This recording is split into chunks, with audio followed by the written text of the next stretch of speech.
Avec le narcotrafic très présent aussi. Également. Et on continue à parler justement de cette France insoumise. Sur les réseaux sociaux, Antoine Léaumont, député LFI de l'Essonne, défend, écoutez bien, l'idée que le métier de dealer est exposé à des risques professionnels assez forts. Le système de vente de la drogue à l'heure actuelle, c'est un système qui est très capitaliste en fait, avec des très gros qui se font plein d'argent et au bas de l'échelle des petits qui en fait assument tous les coûts dans la société, c'est-à-dire ils sont pas payés excessivement cher contrairement à ce que racontent Retailleau et compagnie.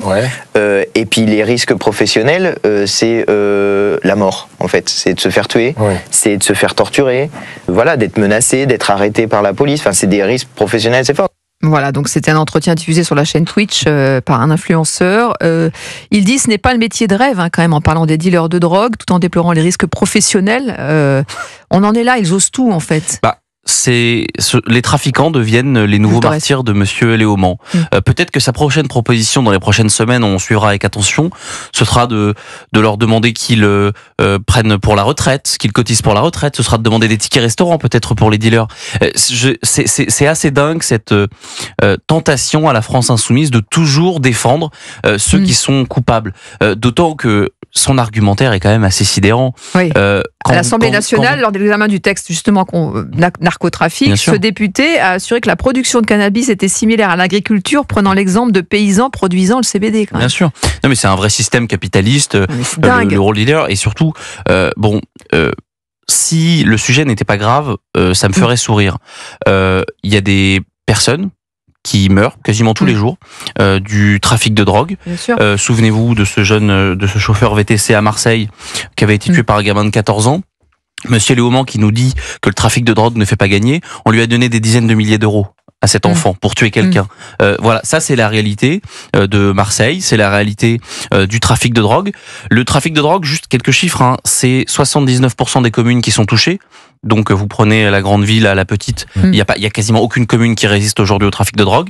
C'est entre 4 et 5 milliards de chiffre d'affaires par an. Donc c'est une entreprise du CAC 40 et c'est là où en fait Antoine Léaumont est plutôt juste. C'est en effet, c'est une grande entreprise, c'est 250 000 personnes qui en vivent et qui y travaillent. Donc c'est pas drôle, c'est une pieuvre qu'on n'arrive pas malheureusement à endiguer. Elle s'attaque à nos prisons et à l'État depuis maintenant 3 semaines.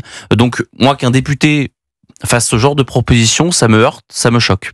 Vous êtes choqué, vous aussi, Nathan Dever ? Non, alors je dirais pas les choses dans les mêmes mots qu'Antoine Léaumont, parler de risques professionnels, tout ça. Bon, c'est une façon un peu caricaturale de décrire la situation. En revanche, je pense que la comparaison qu'il fait entre le trafic de drogue et la question de l'alcool ou la question du CBD ou la question du tabac, elle est pertinente. Pourquoi ? Aujourd'hui, évidemment, vous avez raison, le trafic de drogue, il est criminel. Il tue. Non, on parle pas du trafic de drogue, là. On est plus sur le fait qu'ils prennent la parole et qu'ils défendent de syndiquer les dealers et qu'ils leur trouvent des excuses, quoi. Justement, j'y viens. J'ai compris, mais j'y viens. Évidemment, aujourd'hui, le problème, c'est que les dealers, ils appartiennent à un mouvement, à des mouvements criminels, à des mafias qui font couler du sang, qui ne respectent pas la loi, qui détruisent des quartiers, qui brisent des vies. Ça, c'est sûr. Ensuite, c'est ça qu'il faut voir.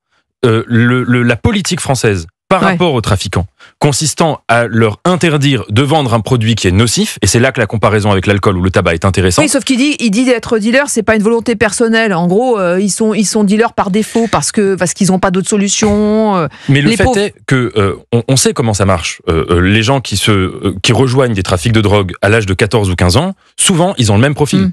Ils habitent dans des quartiers qui sont souvent populaires. Ils sont dans des familles qui sont en vulnérabilité socio-économique, souvent des familles monoparentales, etc. Et quand on leur propose 2000 ou 3000 euros à 15 ans, ils signent, entre guillemets, ce contrat faustien. Un contrat avec le diable, qui, en effet, a pour porte de sortie la prison et la mort.